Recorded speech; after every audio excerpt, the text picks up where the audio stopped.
अणु स्वतंत्र अवस्था में पाए जाते हैं, जबकि परमाणु स्वतंत्र अवस्था में नहीं पाए जाते हैं। जबकि परमाणु स्वतंत्र अवस्था में नहीं पाए जाते हैं। दूसरा पॉइंट, अणु रासायनिक अभिक्रिया में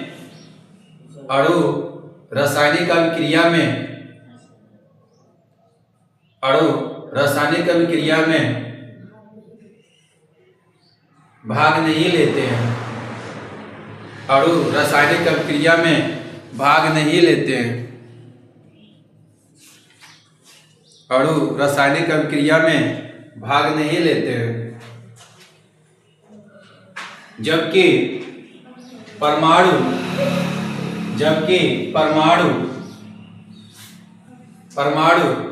रासायनिक अभिक्रिया में भाग लेते हैं।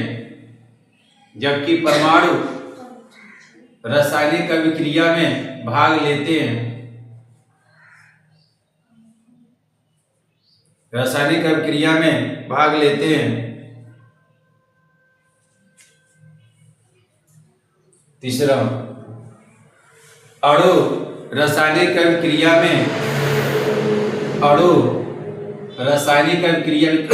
इसको तो अटेंशन देना। अणु रासायनिक अभिक्रिया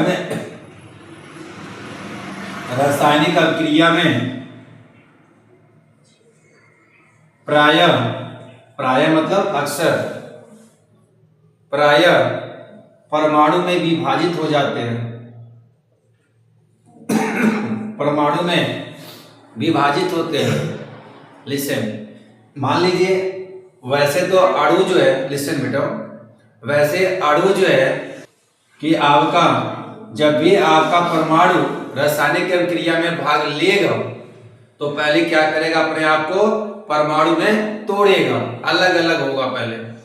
देन आफ्टर रिएक्शन करेगा किसमें, आपका कंपाउंड में, ठीक है ना। तब जाकर क्या होगा, आपका रासायनिक अभिक्रिया में भाग तब लेगा जब अणु जो होगा परमाणु में विभाजित हो जाएगा। परमाणु में क्या करेगा, अपने आप को विभाजित करेगा।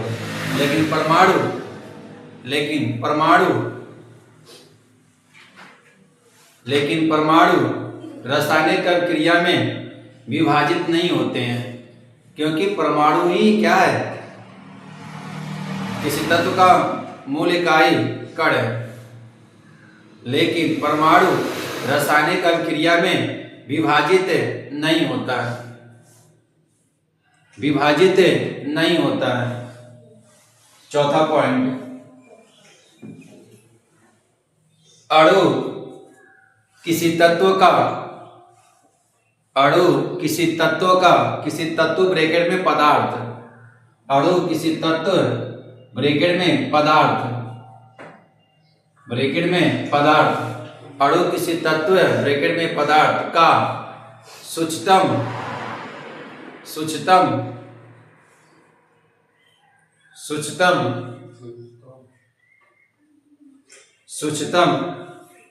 कण होता है।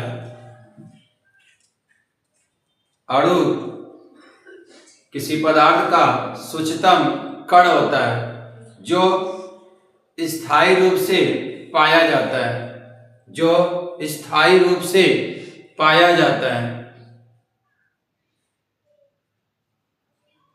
जबकि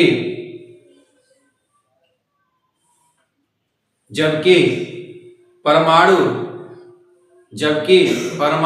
भी लगा देना, जबकि परमाणु भी किसी तत्व ब्रैकेट में पदार्थ, परमाणु भी किसी तत्व ब्रैकेट में पदार्थ का सूक्ष्मतम कण होता है,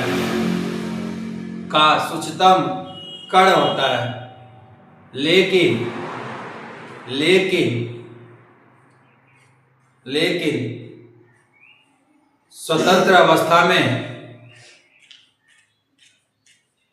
अवस्था में अर्थात अस्थायी रूप से पाया जाता है। स्वतंत्र अवस्था में अर्थात अस्थायी रूप में पाया जाता है। अस्थायी रूप में पाया जाता है।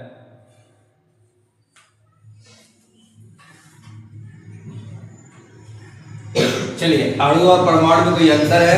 जैसे मान लो आप चाहते हो परमाणु लिखना चाहते हो तो लिख लीजिए O, ठीक है, Cl, ये सब क्या है? परमाणु नहीं है। फिर आपका H, ठीक है, सिंगल आपका रहेगा, ठीक है ना, क्या रहेगा बेटा? सिंगल रिप्रेजेंट करेंगे।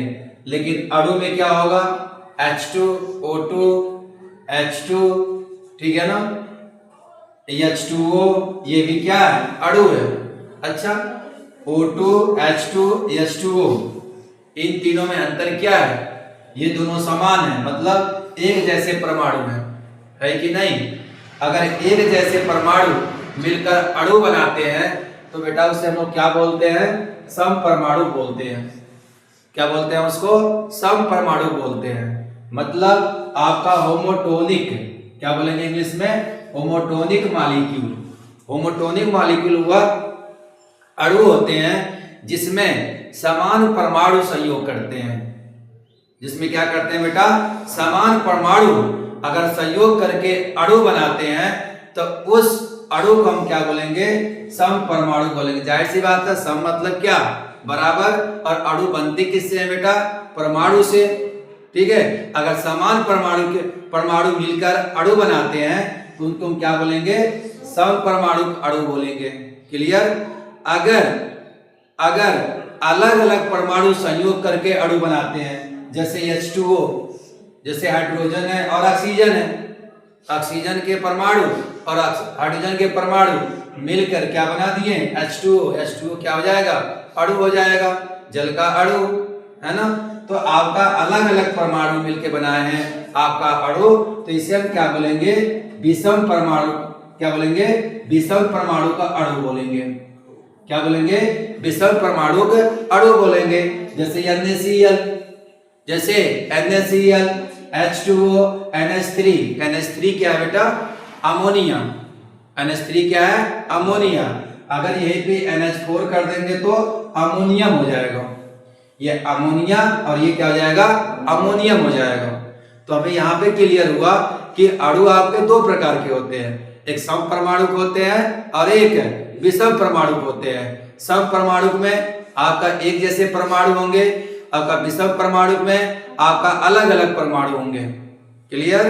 ओके। एक चीज हमें और समझना होगा कि आपका एक परमाणु सम परमाणु में जो आपके सम परमाणु अणु में जो आपका परमाणु होते हैं उसे हम लोग क्या बोलते हैं? परमाणुकता बोलते हैं। समझो, सम परमाणु में अणु में जो परमाणु सहयोग किए रहते हैं उन परमाणुओं को क्या बोला जाता है? आपका परमाणुकता बोलते हैं। क्या बोलते हैं उसको? परमाणुकता। कहने का सेंस क्या है? एटोमोसिटी, एटोमोनिसिटी बोलते हैं। यहाँ पे क्लियर हुआ? ओके। अब यहाँ पे आपका सम परमाणु अणु में, ठीक है, अब दो तरह से देखेंगे। कभी कभी क्या होगा कि O, ठीक है, O अगर सम परमाणु में केवल एक ही परमाणु, सम परमाणु अणु में, सम परमाणु के अणु में, ध्यान समझना, पता है कंफ्यूजन ये, सम परमाणु के अणु में केवल एक ही परमाणु हो, ठीक है, क्या हो? जैसे मान लो A, अब कहोगे सर A क्या है? A है क्या? लेटर है कि नहीं है? लेकिन ये सेंटेंस में भी जाता है, आपका शब्द भी का निर्माण करता है। यस या नो? जैसे अ कैट, ठीक है, तो किसमें निर्माण किया? ये शब्द में निर्माण किया। अगर ए को हम बाहर कर दें तो क्या हो गया? सिंगल वर्ड हो गया। क्या हो गया? ये सिंगल वर्ड हो गया। उसी तरह आपका सम परमाणु में, सम परमाणु अणु में केवल एक ही परमाणु हो, केवल क्या हो बेटा? एक ही परमाणु हो, तो उसे क्या बोलेंगे? एक परमाणु। क्या बोलेंगे उसको? एक परमाणु अणु बोलेंगे। एक परमाणु के अणु बोलेंगे। और एक परमाणु अणु में जैसे हमने लिया हीलियम, नियान, आर्गन, क्रिप्टन, ठीक है, ETC। और है क्या ये? हीलियम, नियान, आर्गन ये सब है क्या? अक्रिय गैस है। हम आपको आगे पढ़ाएंगे कि अक्रिय गैसें क्या होती हैं, जिनके अष्टक लगभग कंप्लीट होते हैं। जिनके अष्टक क्या होते हैं? अब ये अष्टक क्या होते हैं आप लोग समझ में तो आएगा नहीं, ठीक है। कभी टाइम मिलेगा तो आपको इसी स्टैंडर्ड में बता दूंगा, नहीं तो 11th क्लास में डिटेल है इसके बारे में। ओके, अब चलते हैं द्विपरमाणु। द्विपरमाणु किसका बेटा? द्विपरमाणु वह समपरमाणुकता होते हैं जिसमें आपके कम से कम 2 परमाणु होते हैं, जो कम से कम 2 सम क्या हो बराबर परमाणु होते हैं, जैसे Cl2 O2। ठीक है, अगर एक रहेगा तो एक परमाणु, अगर 2 रहेगा तो द्विपरमाणु। ठीक है, ऐसे हम बढ़ते जाएंगे क्रम से। विषम परमाणु ये तो हम डिस्कस किए हैं कि अलग अलग अणु में परमाणु उपस्थित होते हैं। अगर आपका कई परमाणु अलग अलग परमाणु आपका संयोग करते हैं तो उसे हम क्या बोलते हैं? विषम परमाणु बोलते हैं। क्लियर? अब यहाँ डिस्कस हम लोग ये कर लिया जाए कि अणु के अभिलक्षण क्या होते हैं, characteristics of the molecules. Characteristics of the molecule मतलब अणु के लक्षण क्या हैं, कैसे हम जानेंगे कि ये अणु है। ठीक है, हमने बहुत सारा तरीका जाना, थोड़ा तरीका और जान लेते हैं। अणुओं के अभिलक्षण। अणुओं के अभिलक्षण क्या होते हैं बेटा? अणु हमेशा स्वतंत्र अवस्था में पाए जाते हैं।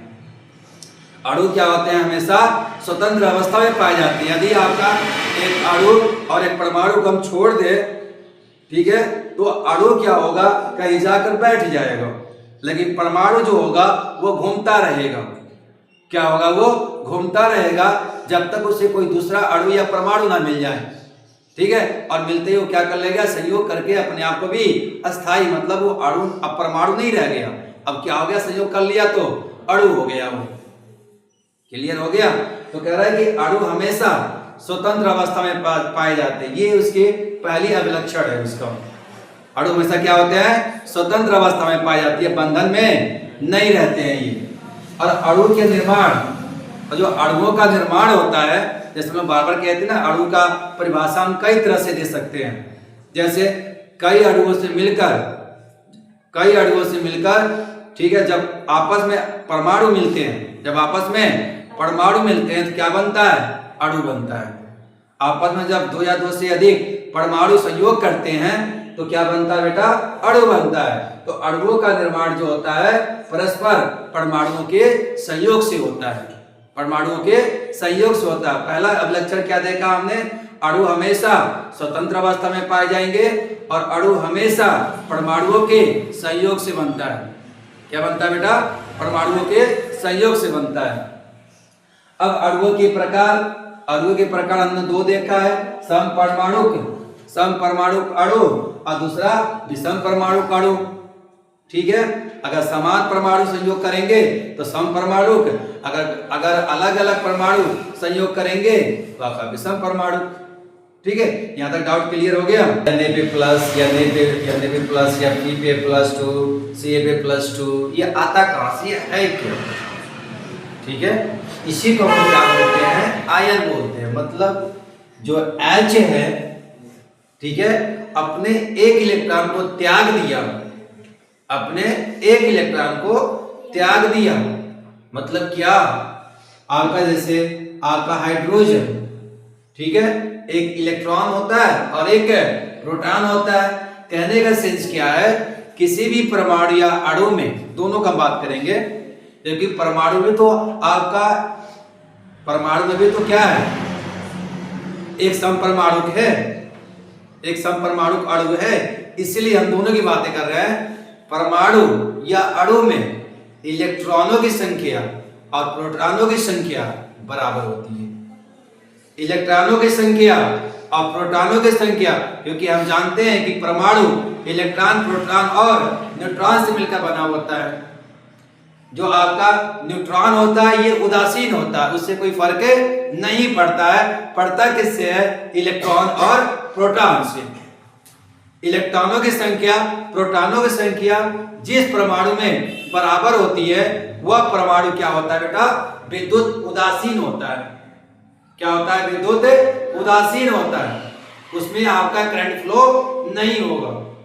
क्लियर होगा? जैसे किसी परमाणु से एक इलेक्ट्रॉन बाहर निकला, एक इलेक्ट्रॉन बाहर निकला तो वो क्या हो गया, आवेशित हो गया। जैसे आपने क्या करते हैं, ऐसे आप लोग खेल खेलते हैं ना, ऐसे आप पेन को रब करके कागज को चिपकाते हैं तो कागज क्या कर लेता है, स्टिक हो जाता है, चिपक जाता है। मतलब क्या, पहले चिपकाया नहीं चिपका, इसको रब किया, रब करने के बाद क्या होता है, इसके ऊपर ही सतह को हमने डिस्टर्ब किया, परमाणु में से इलेक्ट्रॉन क्या हो गया, या तो निकल गया होगा या तो आ गया होगा। ठीक है, अब उसे पूरा करने के लिए क्या करेगा, किसी ना किसी से इलेक्ट्रॉन तो लेगा या तो किसी को देगा। लेने का देने का जो खेल है परमाणु का, वो परमाणु क्या हो जाते हैं, आपका आवेशित हो जाते हैं, चार्ज हो जाते हैं। क्या हो जाते हैं, चार्ज। कौन चार्ज हुआ है, वह परमाणु। उस परमाणु को हम क्या बोलेंगे, आयन बोलेंगे। अब वो परमाणु नहीं रह गया, अब वो क्या हो गया, आयन हो गया। परमाणु आयन हो गया, मतलब आवेशित हो गया।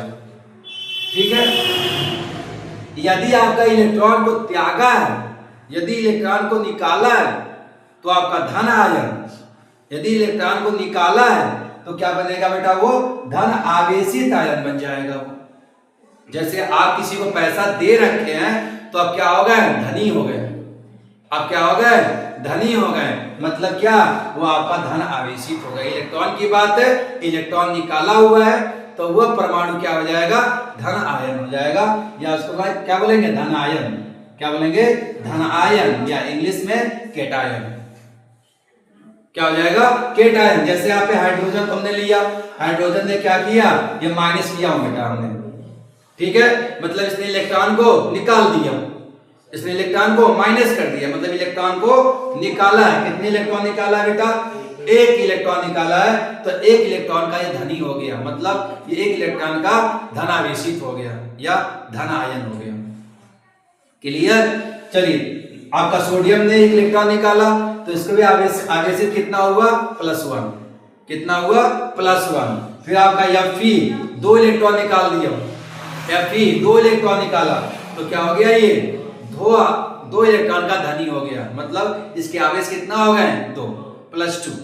इसके आवेश कितने हो गए, इसके धनायन कितने हो गए, +2 हो गए। ओके, और ध्यान देना, कभी कभी क्या होता है, जो आपका Fe जो आपका है, जो Fe है, लोहा जो आपका है, ये आपका 2 इलेक्ट्रॉन निकाला है तो इसको बोलेंगे फेरस। अभी आगे मिलेगा, क्या मिले, बोलेंगे इसको फेरस। अगर 3 इलेक्ट्रॉन निकाला है, अगर +3 इसका आवेश है तो इसे बोलेंगे फेरिक। क्या बोलेंगे, फेरिक।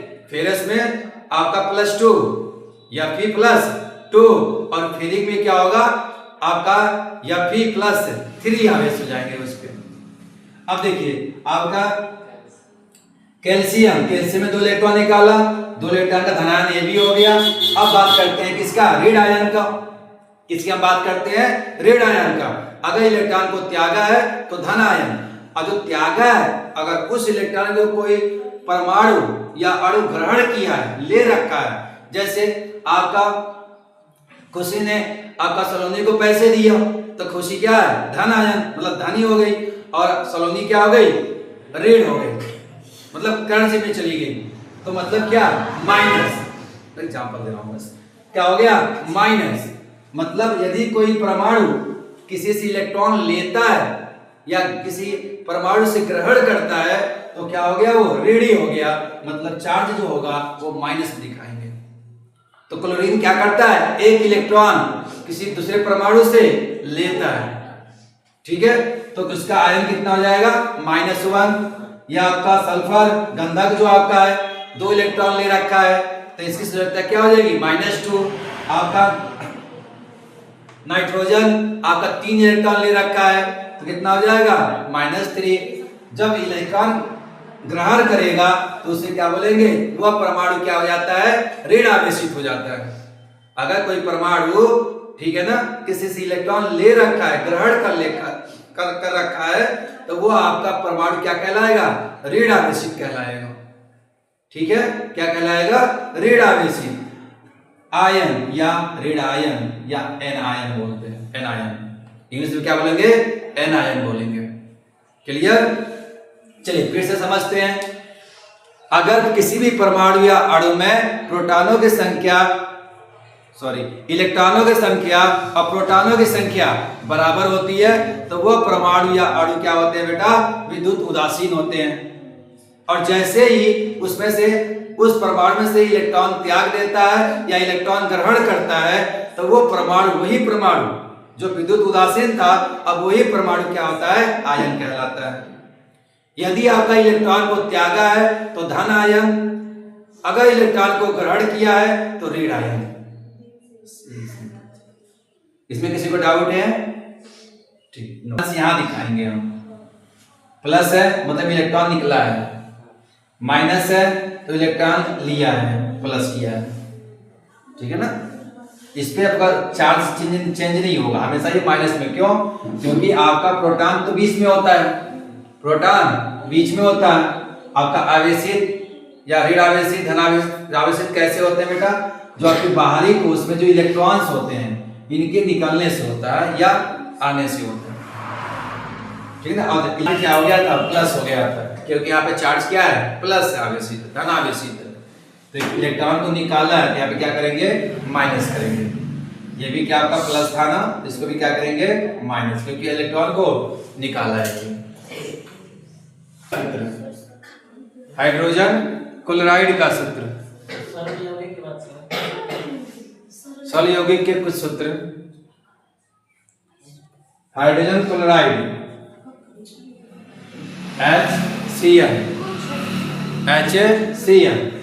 Cl का बेटा H का कितना होता है, 1 प्लस 1 होता है ना, और Cl का भी क्या होता है, प्लस 1। ये इससे ले लेगा, ये इससे ले लेगा, क्या बन गया, HCl। दूसरा हाइड्रोजन सल्फाइड का सूत्र, हाइड्रोजन सल्फाइड का सूत्र, hydrogen sulphide HCl,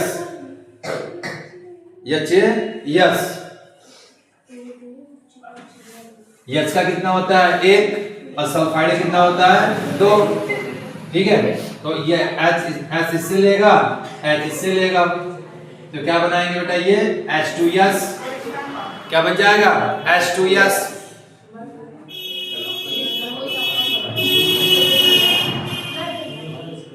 carbon tetra chloride का सूत्र, कार्बन टेट्रा क्लोराइड का सूत्र, कार्बन टेट्रा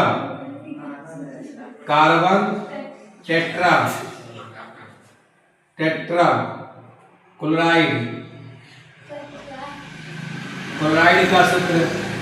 अब कार्बन टेट्रा क्लोराइड C और Cl आ रहा है ना। C का कितना होता है वैलेंसी, 4, और Cl का कितना है, 1। तो आप मल्टीप्लिकेशन करो तो क्या होगा, ये CCl4, Cl4, carbon tetra chloride. Ammonia oxide का बना हुआ, तो ammonia oxide, ammonia oxide, ammonia oxide, ammonia oxide, ammonia oxide, ammonium oxide.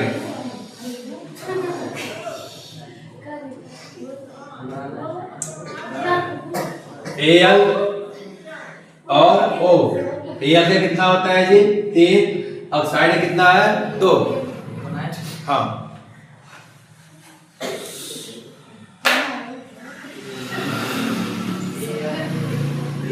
क्या हो जाएगा, O3। कैल्शियम ऑक्साइड का बनाइए, कैल्शियम ऑक्साइड का, कैल्शियम ऑक्साइड,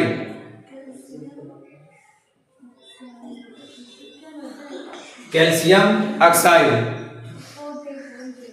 कैल्शियम ऑक्साइड का सूत्र क्या होगा, CaO, है ना। तो सी ए और ओ का कितना होता है 2 और सी ए का कितना होता है 2, तो क्या बन जाएगा बराबर हो जाएगा, करके क्या हो जाएगा सी ए ओ, क्या हो जाएगा सी ए ओ। आपका 2 इसका भी, इसका +2 है, इसका -2 है, ठीक है। क्रॉस मल्टीप्लिकेशन करेंगे कितना हो जाएगा CA2 और O2 या CaO या CaO। कैल्शियम ऑक्साइड कहाँ देखने को मिलता है जी, कहीं देखिए उससे कैल्शियम ऑक्साइड, कहीं देखा आप लोगों ने कैल्शियम ऑक्साइड चूना